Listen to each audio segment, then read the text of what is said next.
Okay. Dan kalau you nampak based on penerangan saya yang tadi, yang ini jenis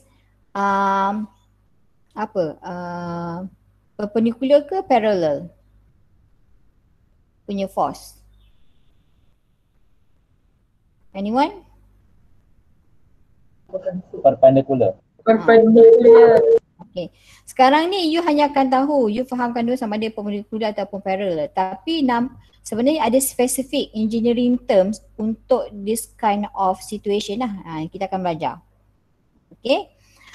So yang ini, since dia adalah parallel, so dia akan berlakunya licin. So yang warna oranye ni adalah pada kedudukan asal.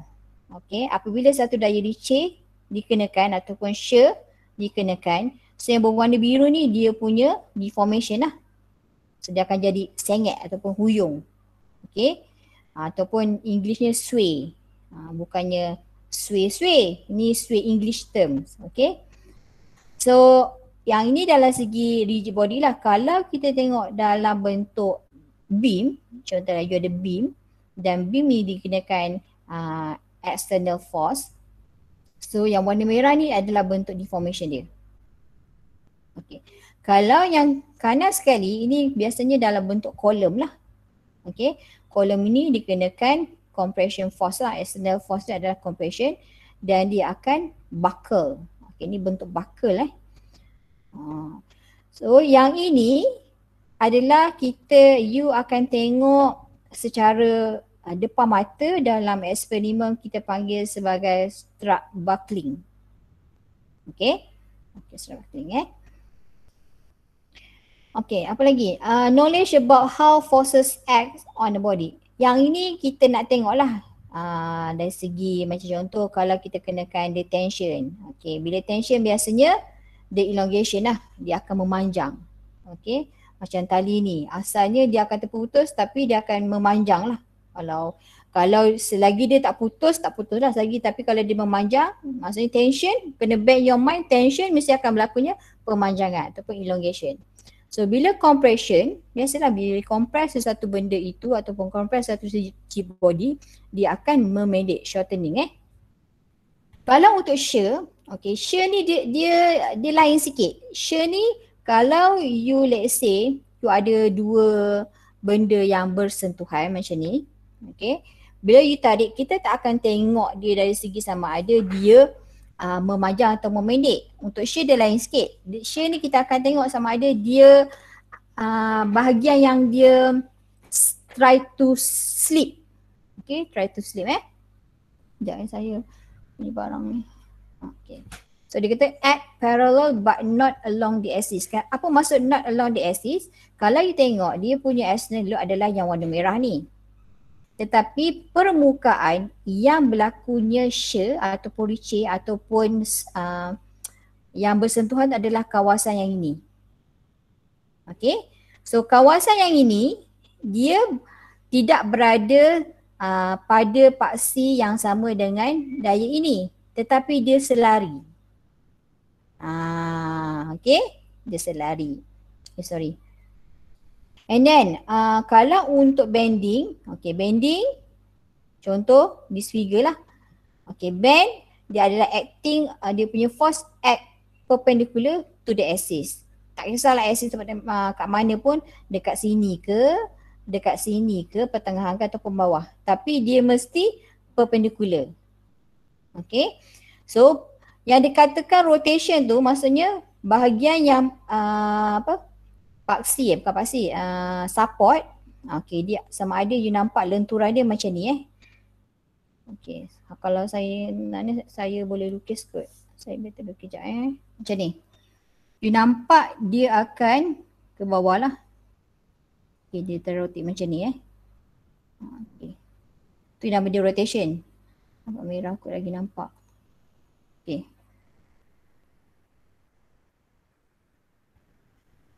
Kalau untuk yang torsion, biasalah dia akan twist. Okay, yang ni dia akan act around the axis. Contoh dia akan berpusing. Okay, dia tak bertindak parallel, dia tak bertindak perpendicular, tapi dia adalah act around the axis. Kenapa saya perlu terangkan semua ini? Sebabnya dalam you punya test dan final akan ada soalan teori. Okey, ini adalah kali kedua di mana subjek ini menguji kefahaman dan juga menguji daya ingatan tentang teori dalam mechanics of material. Kalau you dah tengok, kepada siapa yang dah tengok soalan-soalan parsial yang dahulu-dahulu, soalan final tiada teori, semua tiada objektif, semua subjektif. Okay, cuma saya tak akan share soalan test lah, saya akan share soalan final. Sebab kalau final dia punya format soalan sama je, soalan itu merangkumi chapter yang sama, cuma soalan dia akan berubah-ubah lah, tapi penilaian sama je. Okay. Mana tadi, kalau saya besarkan. Okay. Knowledge about how forces act on the body. Forces acting on an element in free body diagram. Let's say lah you ada this kind of rigid body. Okay. Kat sini you boleh nampak ada 4 forces. Okay. Yang ni adalah disebabkan oleh moment lah, ataupun rotation. Yang ni adalah resultant force. Okay. Resultant force kalau you tengok, dia berada di luar daripada rigid body, manakala F1 dengan F2 boleh kita anggap sebagai dia punya internal forces. Okay, internal flow. External forces lah, maksudnya pada bahagian sini, sorry, F1, F2, tapi pada bahagian lain lah. Kalau internal forces, dia berlaku di dalam rigid body tersebut. Okay, kita ada torsional moment, kita ada torsional tu, you kena, sometimes soalan dia kata okay, please redraw, okay, ataupun please sketch forces acting on element in free body diagram form. So you kena lukis macam ni, you kena tunjukkan lah kalau torsional moment macam mana kedudukan dia. Kalau moment macam mana kedudukan. Kalau you perasan torsional moment dengan bending moment hampir sama. Tetapi kalau dia minta soalan dia, you drawkan this kind of figure, you draw lah. Dia hampir sama tapi maksud berbeza lah, sebab bending dia akan try to bend. Okay, tapi bila bend, bila contoh beam to bend, saya tak ada, sekejapnya, ada apa tak yang saya boleh demo. Bend lah, kalau macam contoh dia akan bend. So bila bend, kawasan yang bahagian sini, dia akan ada rotation. Ingat tak dulu, kamu dikenaki mencari summation moment. Kan? Yang ni pun kita akan ada moment juga. Lepas tu kalau you tengok sini, untuk normal forces, okay, normal forces ni N ni. So N ni dia bersifat perpendicular lah kepada surface lah. Ni adalah you punya surface. Kalau untuk shear, dia adalah parallel dengan surface. Okay. So, what will we need untuk this subject ataupun this khusus dia? So, almost everything that we have learned in static, you dah tahu pasalnya numbers and unit. Okay, sebab ada satu topik di mana you kena ada conversion units. Okay, and then you tahu dah equilibrium of particle. Ingat lagi kan? Equilibrium of particle, equilibrium of rigid body. Lepas tu you perlu cari centroid dan you perlu cari MOI, moment of inertia. Okay, ataupun kata nama lainnya second moment of area. Okay.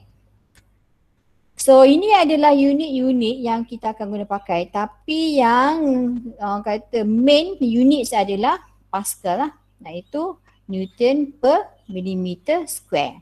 Kenapa dia jadi Newton per millimeter square? Saya akan terangkan macam mana dia jadi Newton per millimeter square. Okay.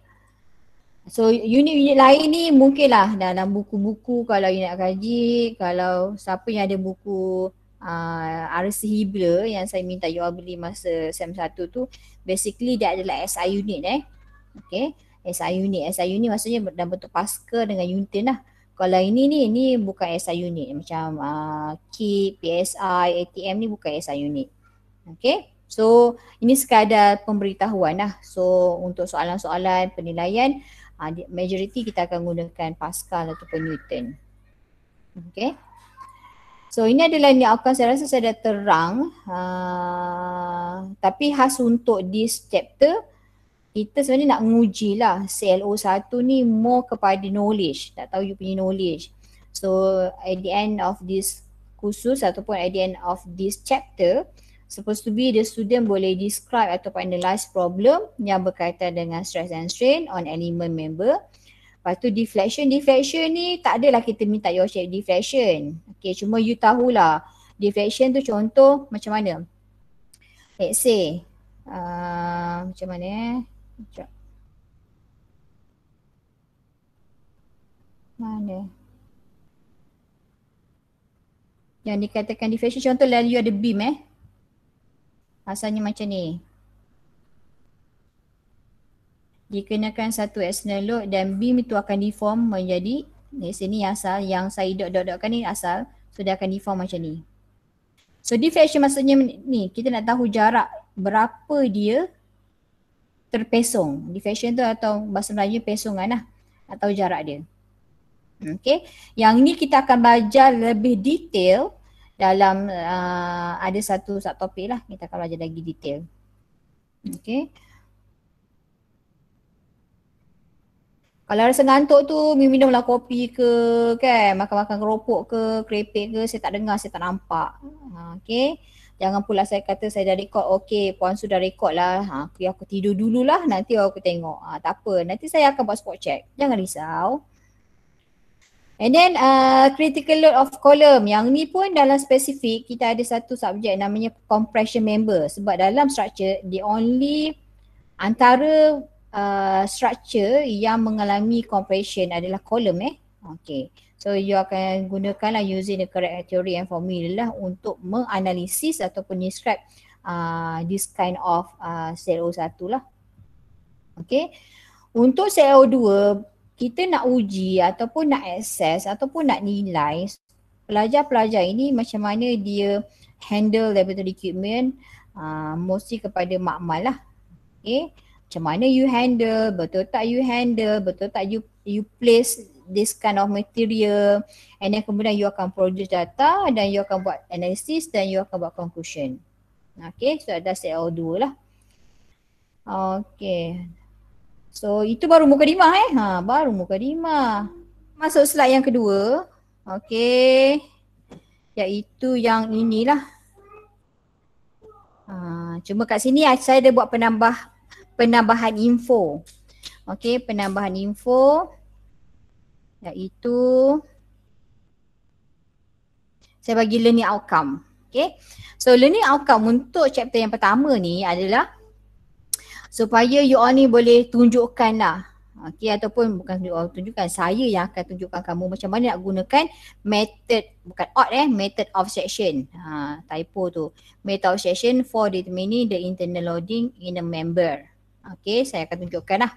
Sebab kalau you ada the whole structure, you tak boleh nak mengatakan structure tu ada satu load saja. Okay, macam mana load itu transfer? Okay, macam mana load transfer? Contohnya lah, let's say lah you ada rod, nampak kan? Okay, you ada rod ni. Boleh nampak tak? Boleh. Nampak. Let's say you ada daya dikenakan sebelah kanan dan juga daya dikenakan sebelah kiri.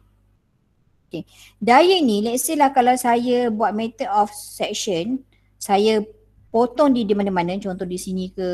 Okay, ni kat section pertama. Okay, ni kat section yang kedua. Okay, kalau saya cutkan dia, saya ambil this portion only, dia akan jadi macam ni lah.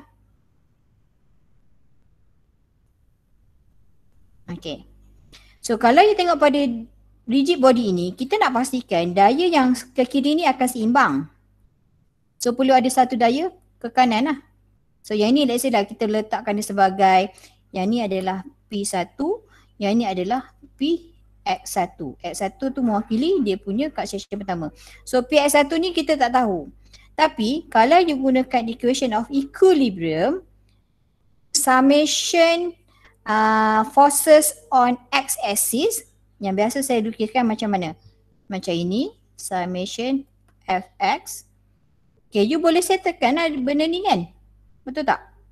You akan dapati Px1 ni adalah P1 minus P1 equal to 0. Kenapa 0? Equilibrium. Ya, masih ingat lagi sebaik equilibrium kan. So apa-apa? Seimbang. Seimbang. Betul, seimbang. Ada lagi tak? Statik. Okey, badan tu statik. Kita nak uji suatu benda tu, kita kena pastikan dia berada kat equilibrium, seimbang, statik. Nama pun equation of equilibrium. Ada berapa equation of equilibrium? Tan, ada berapa equation of equilibrium?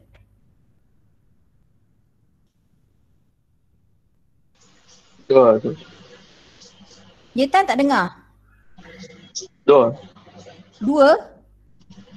Boleh nyatakan saya apakah dia yang 2 tu? Apakah equation equilibrium yang 2 yang you nyatakan tadi? X and Z dan Y Z. Sebenarnya Tan, kita ada 3. Kita ada 3 equation of equilibrium, iaitu summation fx, summation fy dan juga moment. Tetapi 3 equation itu hanya boleh diguna pakai kalau kita punya rigid body itu adalah 2-dimensional. Ya, kenapa 2-dimensional? Dia adalah hanya ada paksi X dan juga Y. Kalau 3-dimensional, dia akan ada 3 lah, iaitu summation fx, summation fy, summation fz dan tambahan juga moment. Okay, faham So kalau saya tanya lepas ni, okay, bila saya cakap okay, please solve this kind of equation ataupun please solve this kind of question using equation of equilibrium, so you dah tahu dah dalam UP Minda, okay, kalau soalan ni ataupun figure ni hanya menunjukkan 2 dimension, saya dah boleh tahu dah equation yang saya akan gunakan adalah 3. Okay, sama ada you nak mulakan dengan buat solution tu summation fx ataupun fy ataupun moment. Tetapi saya menyarankan kepada student-student saya masa static dynamic, you better mulakan dengan moment. Sebab bila moment, you akan come out dengan satu unknown saja. Kalau you try to solve menggunakan fx atau fy, you akan ada 2 unknown. Okay? Faham so far? Kalau tak faham ke, terus mencelah. Okay? So kat mana tadi? Okay. So yang kini akan tengok dia punya external dengan internal forces lah. Okay. Macam mana tu internal external forces? Okay, next slide. Okay, pada slide yang ini Okay, pada slide yang ini dia kata in DAC ataupun DAC 1/3 iaitu subjek yang dah belajar sen lepas. Okay, kita recall balik. Student have learned how to manipulate external forces. Apa itu external forces? Okay, external forces adalah yang ni lah. Dari ni. Ni. Mana lagi? Lepas tu kalau yang ini adalah applied. Okay, applied external forces yang telah sedia ada. Digunakan pada suatu beam lah, iaitu beam kamu apa? Beam AB dan juga BC.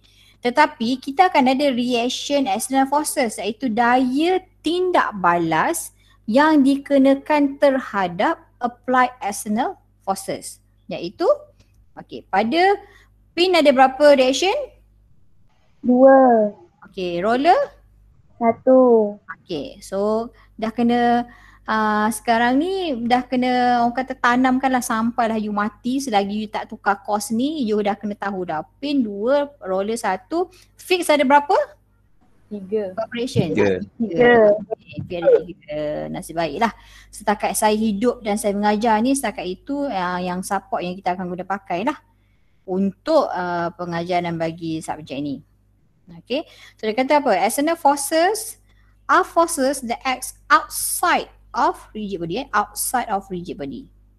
Okay, itu adalah external forces. Kadang-kadang ada juga soalan yang ditanyakan. Okay, dia saja je soalan tu confusekan kamu. Biasanya soalan pilihan, soalan objektif pilihan. Dia bagi you maksud yang mengelirukan. So kalau external forces ni je lah.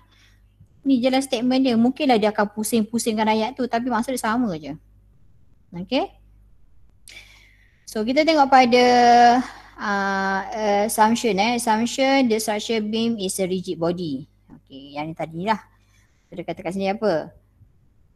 Dia 25 kilonewton and 30 kilonewton per meter. Yang ni kita panggil what types of force? Apa jenis force ni kita panggil? Bukan external force. Dan external force tapi dia sebagai apa? Kita recall balik you punya static dynamic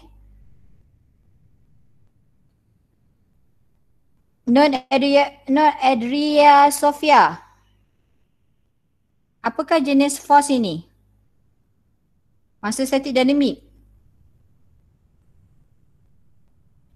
Adria Sophia? Ni, you panggil apa ni? Force 30 kilonewton per meter ni you panggil apa?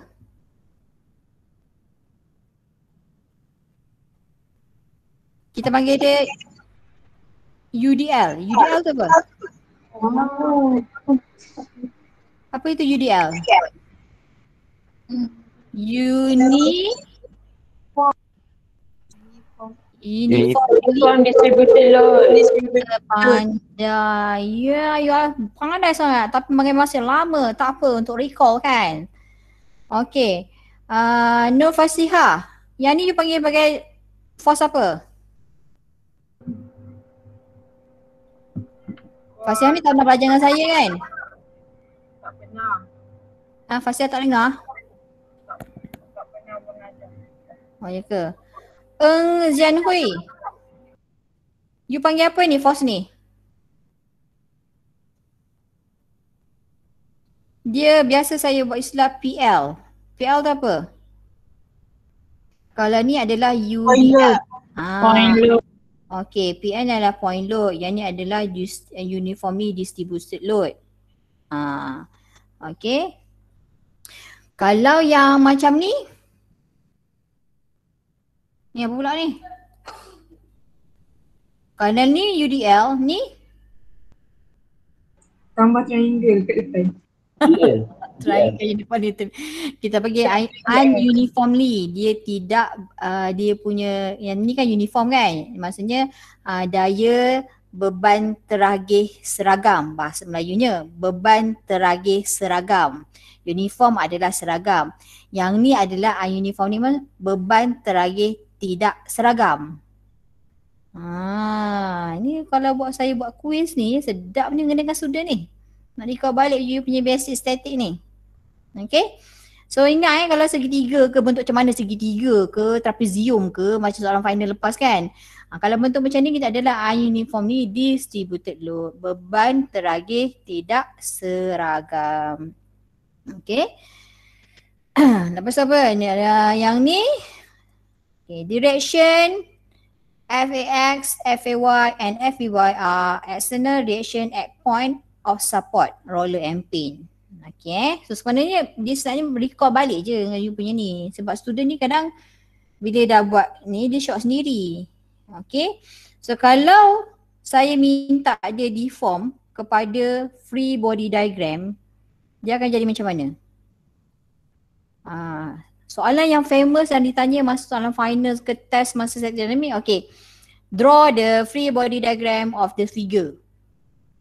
Okay, bila dia kata minta you draw free body diagram of the figure, maksudnya figure ni, apa yang you perlu buat adalah, ini style saya okay, kalau style saya suka student itu mahirkan melukis free body diagram.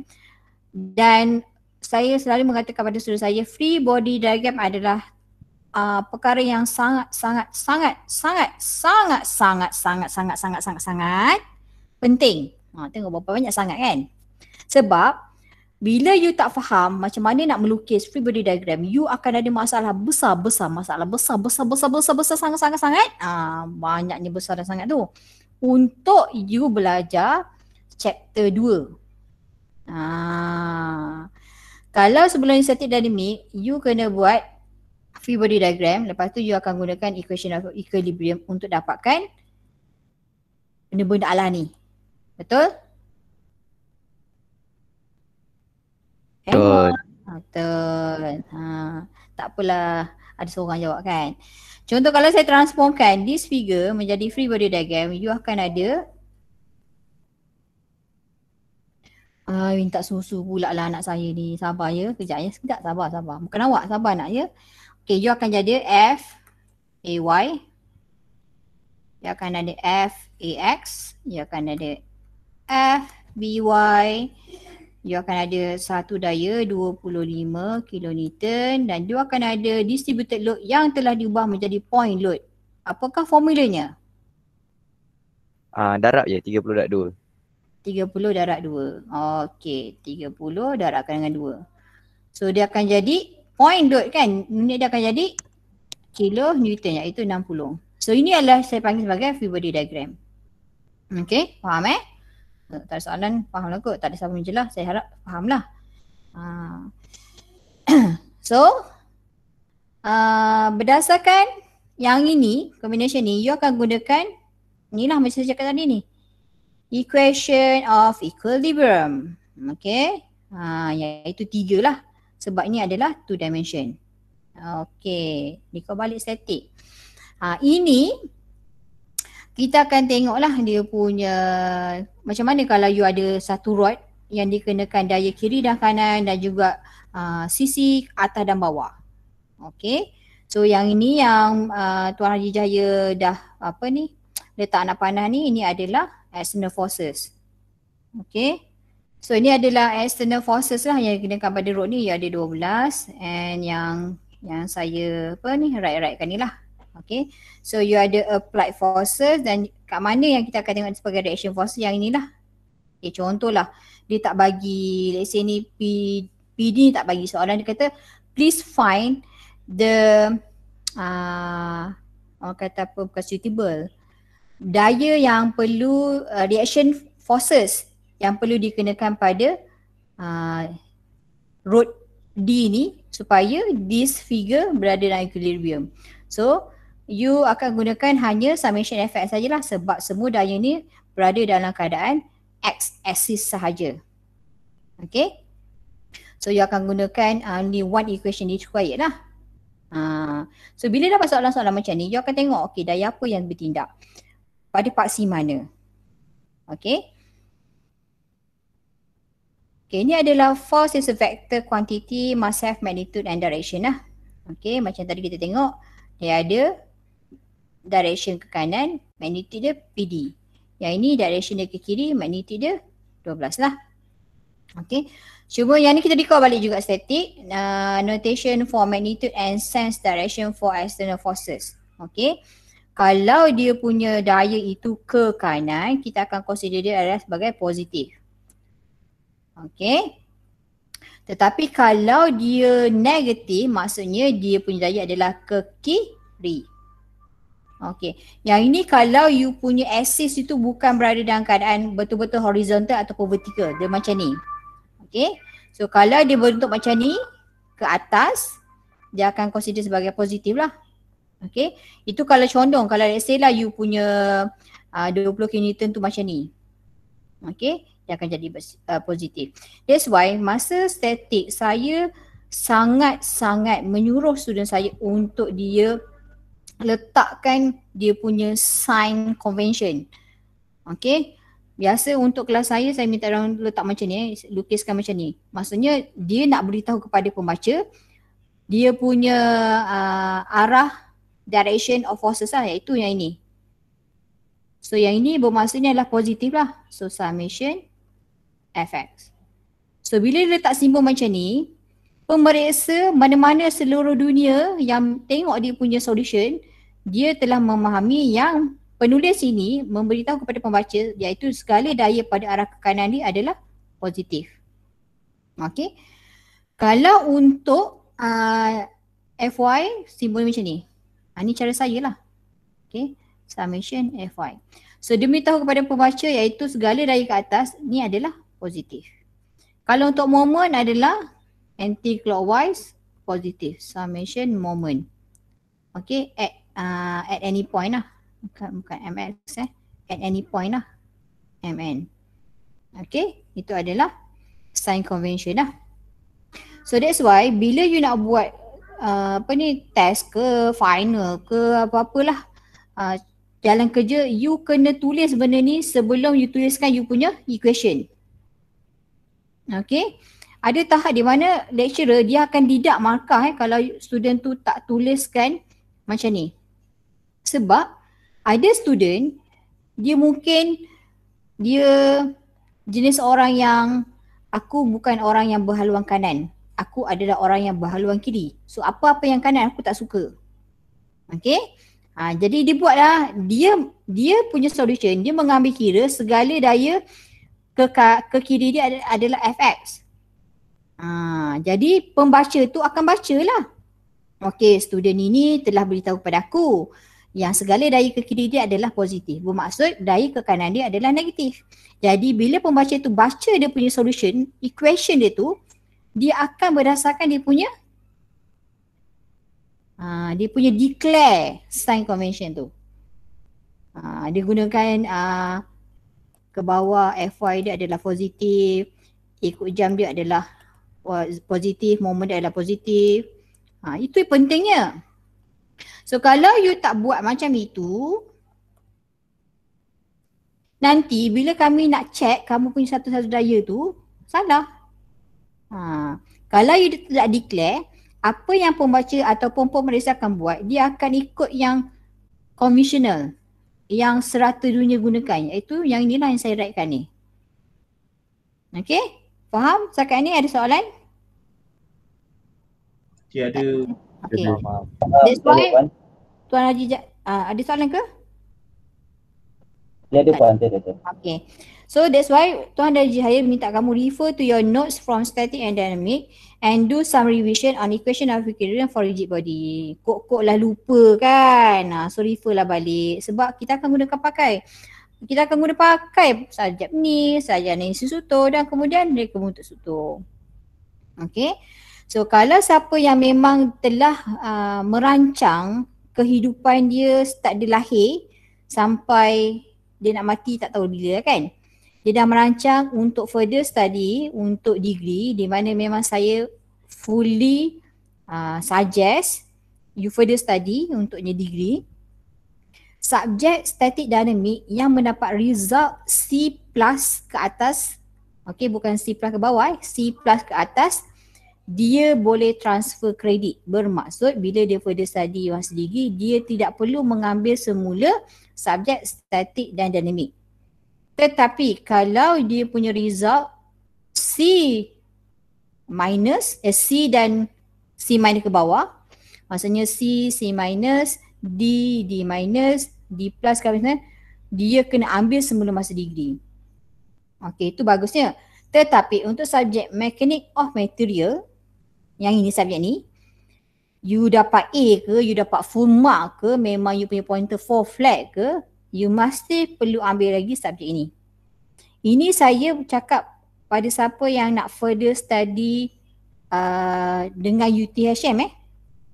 Kalau universiti lain, saya tak pasti sama ada apa kriteria dia. Tapi kalau kriteria, kalau you nak further study di bawah ijazah sarjana muda UTHM, subjek static dynamic boleh transfer. Okay. Okay, ini adalah internal forces. Kita baru nak masuk internal forces kan. Stress tension tak masuk lagi. Kena fahamkan dulu pasal dia punya external dengan internal.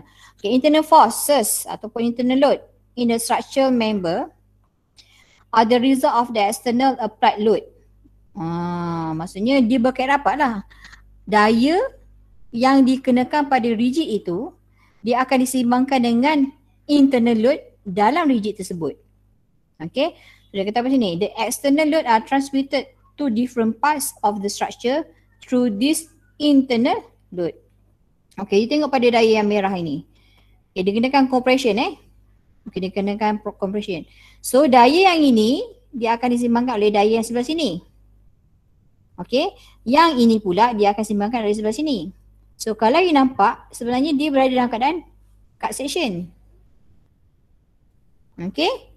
So kalau you cut mana-mana pun, let's say lah you ada batang ni kan, contoh road ni ke, you cut kat sini ke, you cut kat sini, kat sini. So pada cut section ni, let's say lah ada daya kat sini, mesti ada satu yang seimbang. Internal load dia mesti seimbang. Contohlah daya kat sini pula dia compression. Tiba-tiba yang ni pun compression. Ni pun compression. Contoh dia kena sama. Okay. So sambungan untuk internal forces. The internal load can be determined by the method of section. Masa saya tunjukkan tadi lah, method of section. You buat cut section ataupun saya biasa gunakan istilah cut section ataupun method of section. Sama je. Okay.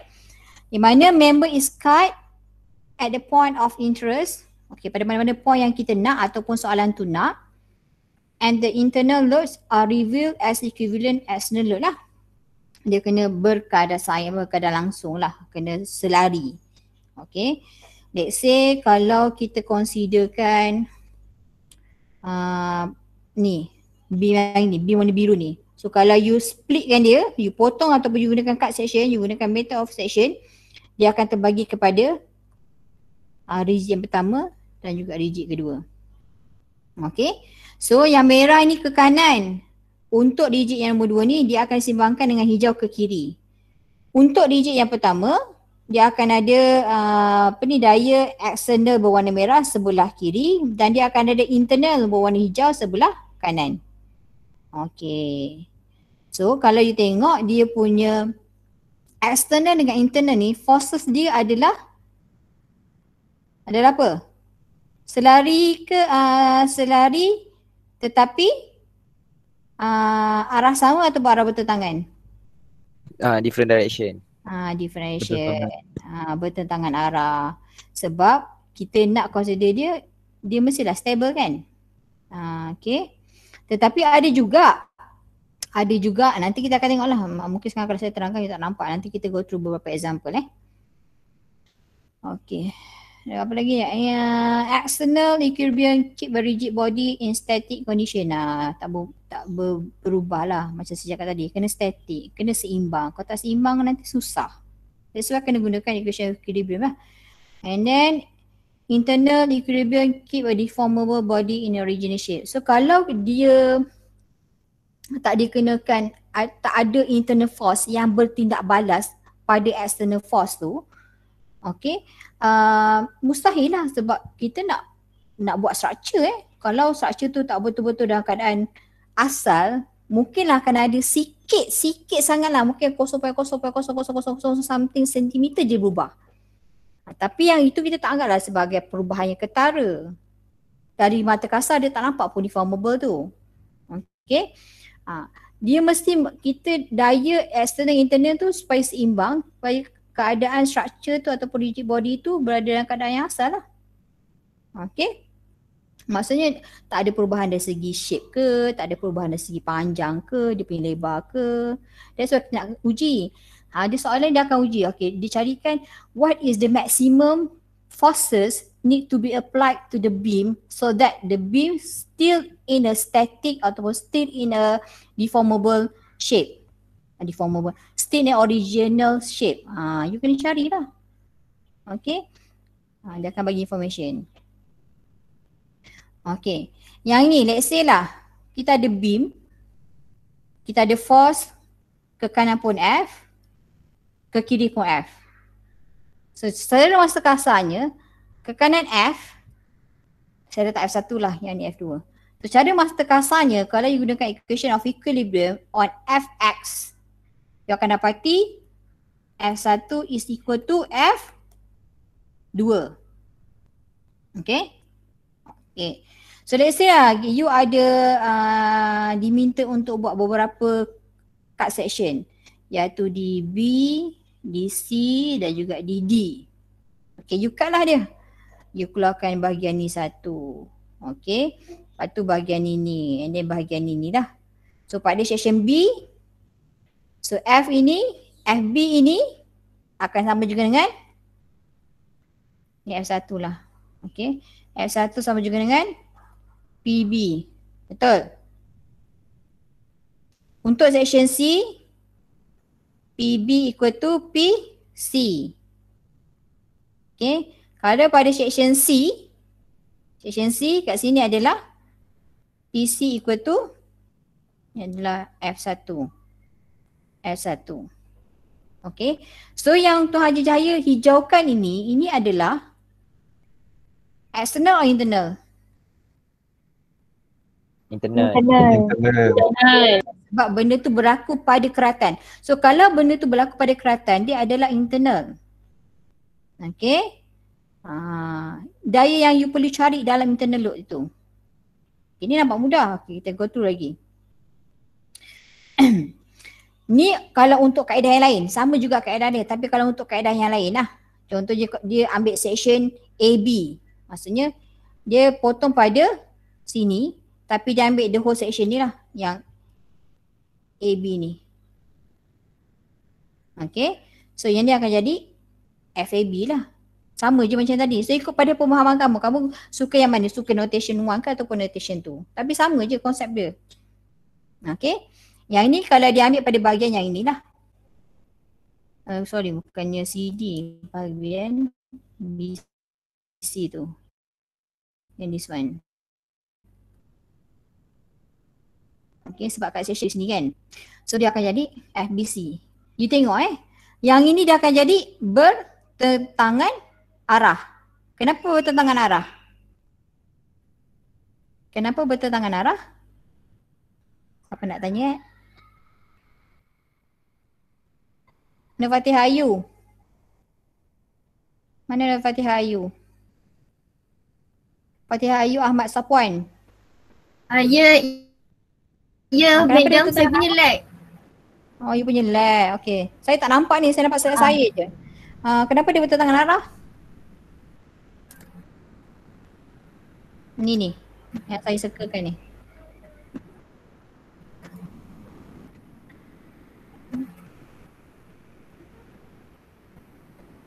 Ada siapa nak bantu Fatihah Ayu? Betul. Ya. Dia bertengah arah sebab kalau kita tengok F tu, dia kan ke kiri. So dekat section untuk AB, dia mesti macam mana, dia parallel tapi different direction. So dia akan pergi ke kanan. Okay. So section yang tu, dia kena opposite juga. Macam tu lah. Section B masa awak? Ya betul. Sama dengan yang sebelah sana. Baru dia seimbang dengan force yang sebelah kanan hujung sekali. Ya, betul. Itu kalau siapa nama? Saya nama ke? Ya, nama awak lah bercakap. Indra. Indra. Itu explanation Indra. Tapi kalau explanation saya nak orang kata lagi simple, Indra dia explain by section. Kalau saya terus spesifikkan at this area. You tengok exactly at this area. Kenapa dia bertentangan arah? You cut dia di sini.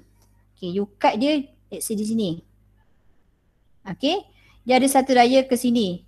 At this cut, dia perlu static. Dia perlu seimbang. So, kenalah ada daya menyeimbangkan dia. Kalau you tukiskan dia sebagai macam ni, dia tidak seimbang. Okay. Cut section itu berlaku di mana di situ akan ada internal load. Dan internal load tu dia pun direction mesti bertentangan arah untuk pastikan cut section itu berada untuk pastikan internal load pada cut section tersebut adalah seimbang ataupun statik. Okay. Kalau macam ni baru dah disediakan seimbang. Okay. Yang tadi terangkan tu betul. Betul. Kalau you terangkan dari segi macam contoh saya minta you explainkan kan. You bagi jawapan macam tu, mesti dapat full mark. Okay. So next slide. Okay, ini adalah jenis-jenis internal forces. Internal forces ni contoh, ni sama macam tadi kan external forces, tapi let's say lah kalau cut section tu berada di sini. Dia nak uji let's say pada beam BC.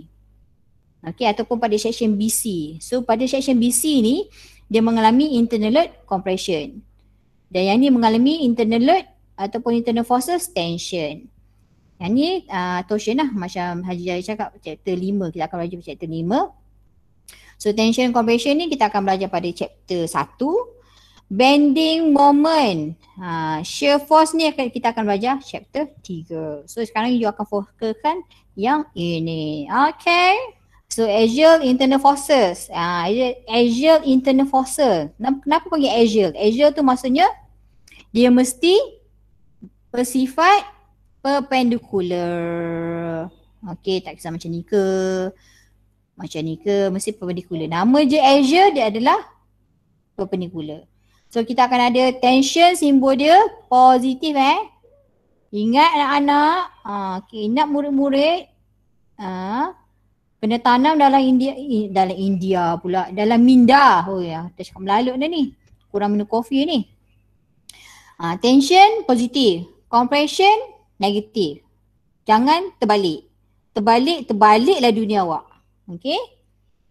So ni adalah Asian form of word axis lah. Ni kalau maksudnya the applied forces act along the long axis of the structure. Nampak panjang kan? Axis dia panjang.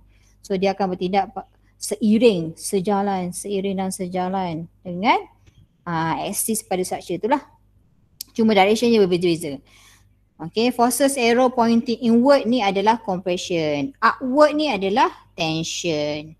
So tension ni adalah positif. Yang ini adalah negatif. Okay. Kerana saja je nak tanya, kita akan bagi soalan teori. Okay. Dia bagi kenyataan. Okay. Dia kata, please specify whether this statement is true or false. Dia bagi section. Okay. Forces, maksud compression is the forces arrow pointing upward. Ada banyak lagi lah yang dia bagi statement. You kena pasti lah. Mana satu betul, mana satu salah. Okay. So untuk chapter 1 ni, dia adalah procedure of analysis. Okay, saya terlupa nak beritahu, untuk buku RC Hibler, subjek stress and strain ni berada dalam chapter 7 muka surat 329. Okay, 329, adalah information dalam tu, dia ada procedure of analysis ni mungkinlah macam yang Tuan Haji Jaya ni dia dah very simplify kan dah. Tapi kalau you nak tengok lagi detail, dia pada muka surat 333 lah. Okay. Masih lagi di bawah subtopik internal resultant loading lah. Tajuk besar dia adalah stress and strain. So yang ni Tuan Haji Jaya dah ringkaskan. Dia kata cut the structure at position of interest. So kalau you nak carikan external ataupun internal forces, method procedure yang pertama you kena tentukan dia punya kat mana you nak cut. Ataupun mungkin soalan tu dah bagi dah. Okay, cut pada section AB ke BC ke macam contoh gambar yang saya tunjukkan tadi kan. And then dia kata draw the free body diagram. Draw the free body diagram macam mana? Kita masukkanlah simbol-simbol bagi forces yang dikenakan lah. Okay. And then write the equation of equilibrium of the free body diagram with the internal forces as unknown. Okay. Internal forces yang akan jadi unknown. Jangan pula tiba-tiba dia bagi you letakkan external forces sebagai unknown. Tetapi ada juga soalan tu pusing. Dia bagi kamu nilai internal forces, dia minta kamu cari external forces. Student ni kalau kita twist soalan tu, dia mula gelabah. Sebab dia lupa procedure of analysis ataupun method of procedure untuk solvekan satu-satu soalan. Saya dapati bila saya semak soalan test ataupun soalan final, student yang biasanya meninggalkan sesuatu jawapan tu kosong sebab dia tak tahu nak buat macam mana. Dia dah lupa method of procedure. Style saya belajar dulu, saya akan buat latihan. Okay, lecturer tak akan bagi tahu saya, okay, this is method of procedure untuk solvekan this kind of question. Saya sendiri buat summation saya pun sendiri. Bila saya dah kaji soalan tu, saya akan terus buat kaedah ataupun kaedah penyelesaian. First kena buat apa, second kena buat apa. Bila you dah biasa, bila you dah tahu apa prosedur, apa step-step yang you perlu buat, so you boleh jawab soalan tu. Ni kalau first step pun you dah lupa, itu yang jadi tinggal soalan kosong. Tapi yang paling kritikal, soalan pun dia tak faham, tu lagi kritikal. Okay. So bila you dah write down the equation of equilibrium, you solve kan lah the unknown. And then repeat lah untuk section-section yang lain. Okay. So kita tengok example 1. Kita given a vertical column. Okay. Given a vertical column A, B, C, D as shown. 3 external forces act on the column as follows. 4 kN downward at point D. Okay, ni. 12 kN upward and 16 kN downward. Okay. Kat sini, which one is external? Which one is internal? External 4, Internal? 12, 16. 12, 16. Kejap Shopee apa ni? Shopee sampai. Jap. Aku Shopee je.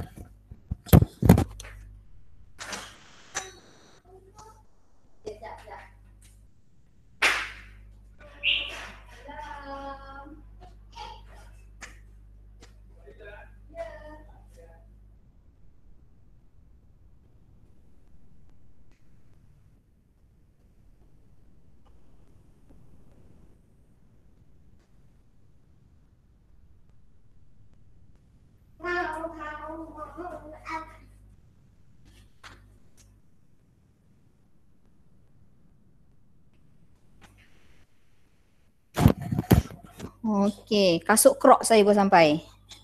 Hari-hari menyopi je kan. Okey.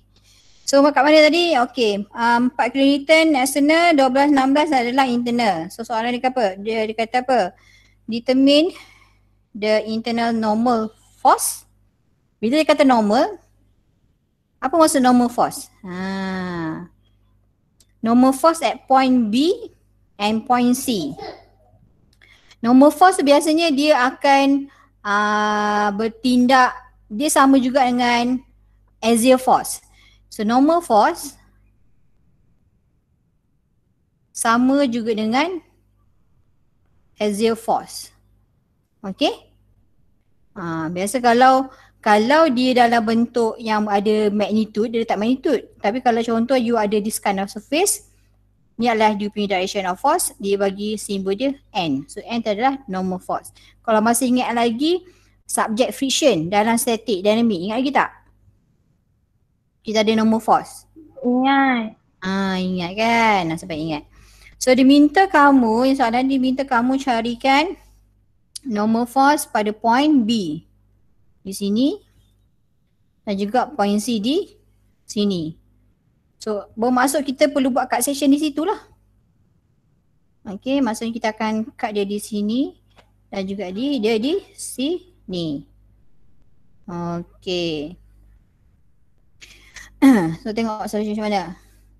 So that's why kena buat free body diagram free body diagram of entire bar with AY as external reaction at point A. Okay. At point A. Mana point A? Yang ni lah. Kenapa at point A? Patutnya point B kan? Betul tak? Betul. Oh tak, dia kata reaction at point A. So sini adalah A. Tu Haji Jaya tak tulis. Saja je sebab dia dah tulis kat sini reaction. Kalau dia tengok sini ni adalah reaction ataupun biasa buat macam ni lah. Okay, so ni adalah point A lah. So you akan ada unknown AY pada A. Okay. So berdasarkan yang sedia ada ini, you perlu carilah dia punya AY menggunakan equation of equilibrium. So first step tadi, kita macam yang Haji Jaya terangkan tadi, dia suruh buat cut section. Betul? Tetapi sebelum you nak buat cut section, you kena dapatkan dahulu daya external dahulu. Okay? Carikan daya eksternal dahulu sebab kalau tanpa ada daya eksternal, you punya figure tu tak seimbang. Bila dah figure tu dah seimbang, baru kita akan buat cut section. So once dah dapatnya AY ni menggunakan summation FY equal to 0, you akan dapati nilai AY kamu adalah 8 kN. Okay? Simple kan? Nampak mudah kan? Okay. Yang ni simbol Tuan Haji Jaya mengatakan segala daya ke atas dia adalah pada arah Y axis adalah positif And then you baru buat cut the structure at point of interest lah. Sekarang ni nak pada point B kan? Okay, pada point B. So pada point B, mana point B ni? Yang ini. So bila point, you akan hanya consider this part sahaja. Iaitu yang inilah. Yang ini. Okay. So kalau you nak tengok this part ataupun you nak ambil yang the whole part. Kalau saya akan ambil benda yang mudah. Saya akan pilih yang tak banyak daya digunakan. Tapi saya masih lagi boleh cari daya internal pada point B. Sebab kalau you ambil yang sebelah kanan ni banyak lagi daya-daya. Kok lah kita buat stupid mistake kan? Kejap Ainul. Mana? Benar kelas. Okay. Faham So dah buat kad, you pilih bahagian mana yang mudah untuk you solve. Okay, macam saya akan pilih bahagian yang ni lah, iaitu bahagian bawah. Iaitu bahagian section AB. Okay, section AB. Kalau ini adalah section BD. Okay, BD ni banyak complicated. So gunakan equation of equilibrium. Samalah sebab daya kita cuma pada paksi X, pada paksi Y. So you boleh dapat lah you punya B tu adalah 8. Okay. So sekarang B tadi AY kamu apa? AY kamu adalah 8. So 8 tolak PB bersama dengan 0. So PB adalah 8 lah. Okay, 8. Tengokkan dia punya arah dia. So situasi bagi section AB ni dia compress lah pada section AB ni, PB ni compress. So compress dia akan jadi compression lah kan. Okay. So select one of everybody. What is the answer if the arrow for the PB is pointing upward in the free body diagram? Yang ni boleh cuba tak? You gunakan macam tadi kan saya gunakan free body diagram macam ni. Betul? Okay, satu point dia, let's say lah, student selalu tanya kat saya, puan-puan, kalau saya dah cut untuk PB ni, contohlah, ni you buang you dah cut. Okay, you tahu akan ada daya internal load yang akan dikenakan at this surface. Tapi arah daya tu saya nak buat macam mana ya puan? Saya nak letaknya, okay, untuk soalan ni lah, saya nak letak downward ke, saya nak letak upward Macam yang you buat free body diagram masa static, arah adalah you assume. You letak dia macam mana. Jangan pula you dah tahu dah arah dia sepatutnya sama ada downward ataupun upward. Tapi you assume, you buat assumption arah dia macam ni. Tu memang out of the box lah. Okay, out of topic lah kan. Sebabnya yang ni dah tak seimbang dah. Kalau you tengok mata kasar pun antara ini dengan ini dah tak seimbang dah. Okay, so assumption tu terpulang lah you nak buat downward ke atau upward. That's why Haji Cahaya nak minta kamu uji kalau lah you punya free body diagram tu kita letak dia upward. So dia punya summation, dia punya ni boleh solve tak? Sepatutnya jawapannya kena sama lah. Okay, jawapannya kena sama. So kat sini nilai dia akan jadi negatif. Okay, negatif. So bermaksud negatif ni assumption you punya magnitude, assumption you punya direction is wrong lah. So you kena back kepada original punya yang sepatutnya dia akan jadi macam ni lah. Ni untuk AY dan ni untuk PB. Tetapi kalau you tulis macam ini, you tulis, you beritahu pada pemberita pula, pembaca yang kamu punya PB tu adalah equal to negatif 8 kilonewton. Ini still betul sebab you letak negatif. Okay, you nak beritahu pada pembaca kamu yang dia nilai negatif sebab direction dia ke atas. Okay, faham So yang ni apa tadi since PB is negative, the earlier assumption, okay, kan first kita assume kan, the earlier assumption that the arrow is pointing outward is wrong. Thus the arrow should point downward. Tetapi kalau you buat ni bagi kan kita nak buat markah, nak marking student punya kertas, kita akan tengok step by step by step by step dia. Kalau sampai sini saya still bagi markah. Tetapi kalau dia nak solvekan solution yang selepas itu, dia tak tukarkan kepada orang kata pointing yang betul iaitu downward. akan jadi kesalahan jugalah. Takut nanti dia akan buat stupid mistake. Student ni tahu nak buat, cuma selalu dia careless dari segi direction. Okay.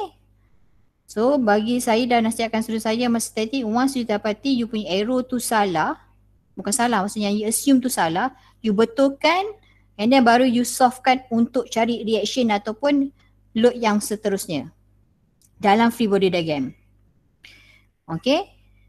Selalu bila you tak betulkan, you solvekan yang lain, tu yang jadi caca marba tu. Okay, ada soalan tak setakat ni? Tak ada. Kan? Okay. Tak ada. Tak ada.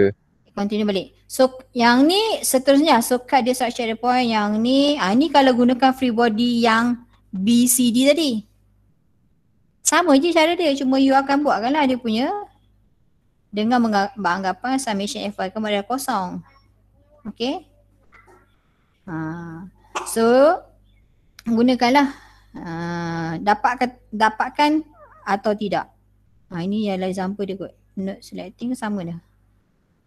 Ni adalah solution dia lah. Tapi you tengok dia punya equation dia panjang. Jawapan still sama. Adakah saya laju? Tidak Puan. Okay. Yang lain okey boleh faham So untuk example yang macam ni, first tadi kita carikan dulu dia punya external load, lepas tu buat cut section. Dah buat cut section, kita pilih section mana yang kita nak analisis dulu. So pilih section yang di mana tak banyak sangat load dikenakan. Okay. Macam ni still jawapan samalah. Tapi kadang-kadang kalau you ada masa, you boleh buat double check. Contohlah you dah tahu okay jawapan ni, tapi let's say lah kalau aku ambil free body yang satu lagi yang complicated, dapat jawapan sama tak? Ini kita panggil double check lah sama ada kita menilai PB ni sama ataupun tidak.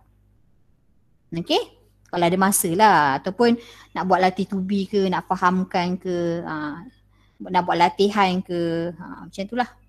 Okay. So ni dia kata untuk point C pula, sama juga kaedah dia. Okay, you cut pada C.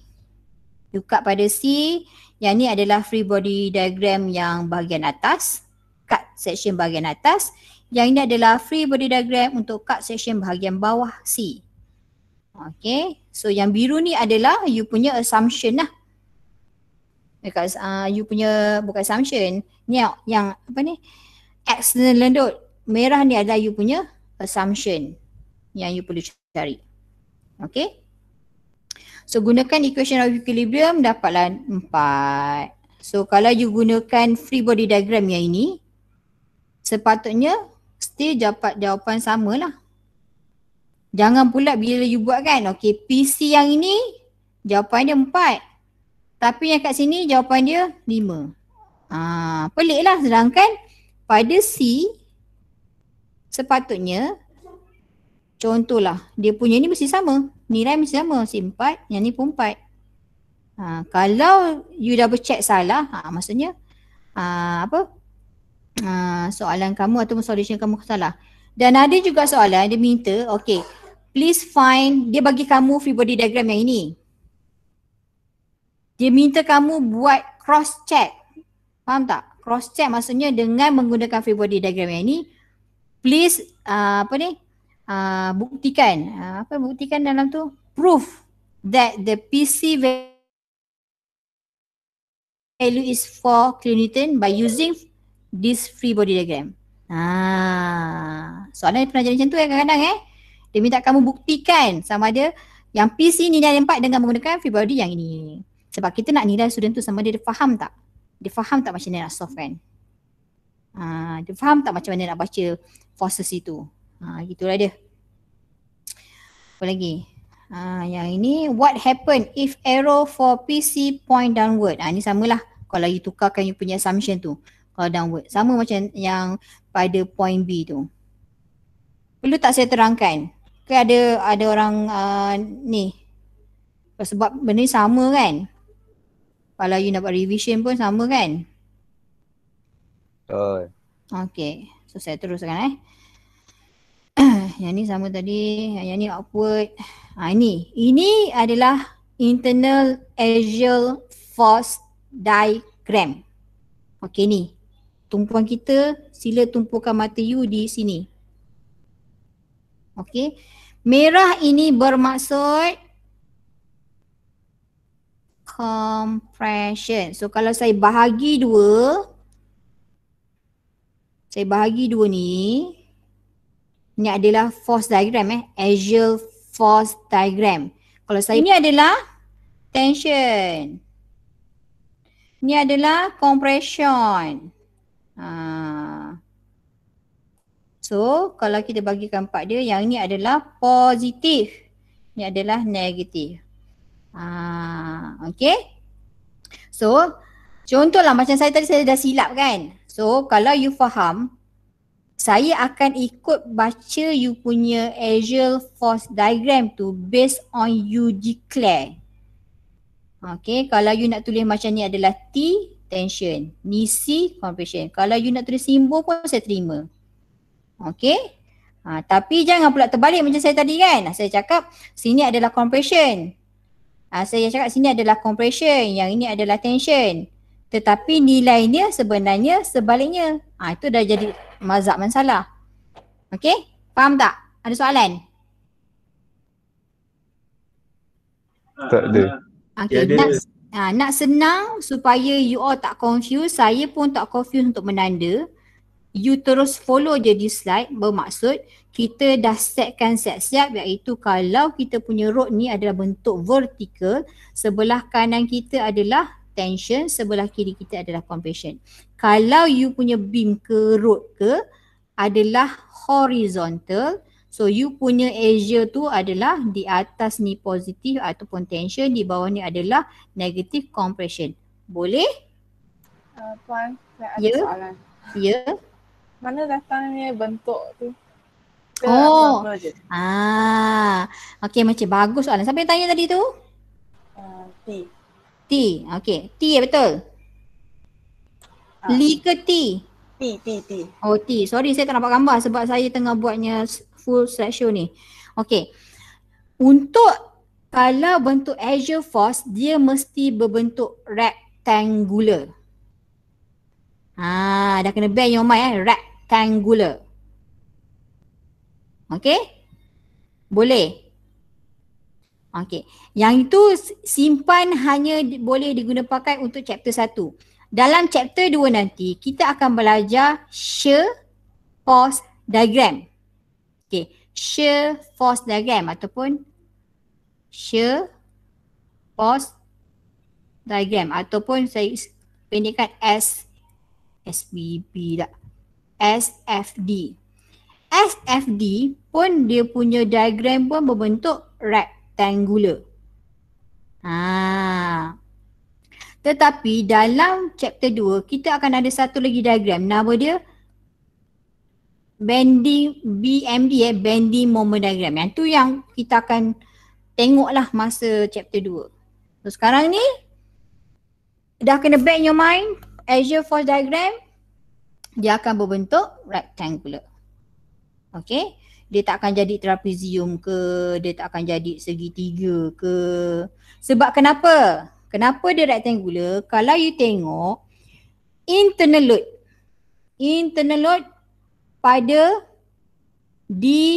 saya akan spesifikkan lah. Untuk DC, despite.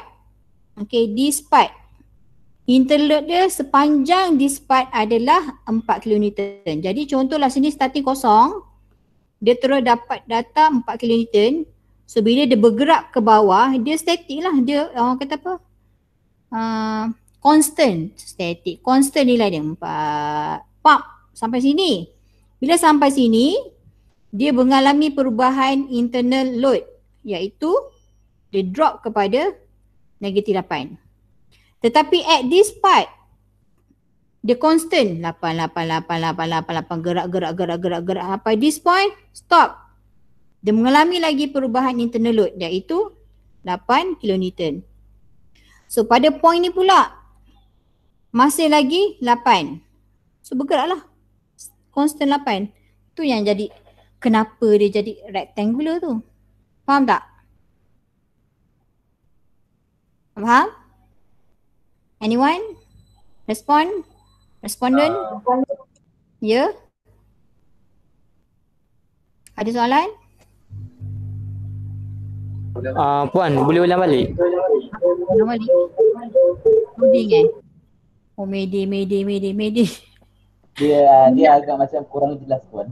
Oh ya, kurang jelas. Bahagian mana tu? Dekat bahagian membentuk rectangle tu lah. Okey, berbentuk rectangle. Okey, saya ulang balik Kejap Kan saya tadi cakap, okay, please bear in your mind kalau untuk axial force bentuknya rectangular. Tapi tadi T ke tanya kenapa dia berbentuk rectangular. Apa orang kata logic explanation. Penerangan yang logik mengapa dia berbentuk rectangular. Okey, kita akan tengok satu-satu. Kita akan tengok bahagian D ni. Okey, bahagian D ni. Bahagian D, tadi kan kita yang you dah faham you tolong setkan dalam you pemindah iaitu di bahagian kanan kita positif iaitu tension, di bahagian kiri kita adalah negatif adalah compression. So, sekarang ni pada point D ni okey, kita akan dapati okey, dia akan mengalami 4 yang menyeimbangkan dia kan. Okey, dia akan berlaku apa? Bila bertemu macam ni. Compression atau tension? Compression. Compression. Okay, so akan jadi negatif. So dia akan bergerak 4. Tetapi sepanjang yang ini, okay 4 ni, sepanjang dispat, kita tak ada orang kata cut section apa-apalah. Kecuali pada C. Tapi C ni kita dah tahu dia adalah negatif 4 kan. So dia akan bergerak constant lah 4 tu. Sampai pada point yang ini, tadi kan kita negatif 4 kan? Negatif 4. Okay. Lepas tu kita berjumpa dengan daya, kan kita menganggap daya ke atas kita adalah positif, betul? Betul tak? Campur 12. Equal to 8. So, dia akan pergilah ke arah positif 8. So, ni masih lagi 4 Pada point ini, masih 4. So, bila 4 berjumpa dengan 12, dia akan jadi 8. Okay. Kalau you tak ambil kira yang ini pun, you hanya ambil kira yang ini, kan compression kan? Tetapi kalau dari tengok segi y-axis, dia ke bawah. Betul? So ke bawah kita adalah apa? Tadi kan saya terangkan kalau ke bawah adalah negatif kan? Sebab saya beranggapan saya punya positif ke atas. Betul? Betul. Okay. Okay, so sekarang ni masih lagi 4 tapi saya tak tulis negatif 4. Sebab saya dah declare dia ke atas. Dan saya dah declare sekali lagi sebagai compression. So saya tak akan bubuh 4. Saya akan bubuh negatif. Saya tulis 4 je. So mana dapat 8 ni? So 4 campur dengan 12 akan dapat 8. Dan 8 ni pula dia adalah positif. Bermaksud dia mesti berada di kawasan tension kat sini. So dan di kawasan ni pula, di kawasan yang ini tiada apa-apa daya eksternal yang ada kat situ. Jadi dia constant lah. Constant. Dapat 4. Dia berhenti kat sini. Okay. Bila dia berhenti di sini, dia berjumpa pula dengan daya 16 kN. So tadi 8. Ke bawah tolak 16. You akan dapat berapa? Negatif 8. So negatif 8. So since negatif, dia mesti berada di kawasan compression. So pump, zap. Okay. 8. Dan di sepanjang ni pula, tak ada apa-apa lagi daya yang ada. Okay, yang dinyatakan dalam figure ni. Jadi dia constant. Pump. Sampai ke A ni. Okay, faham? Faham. Faham puan. Okay, good.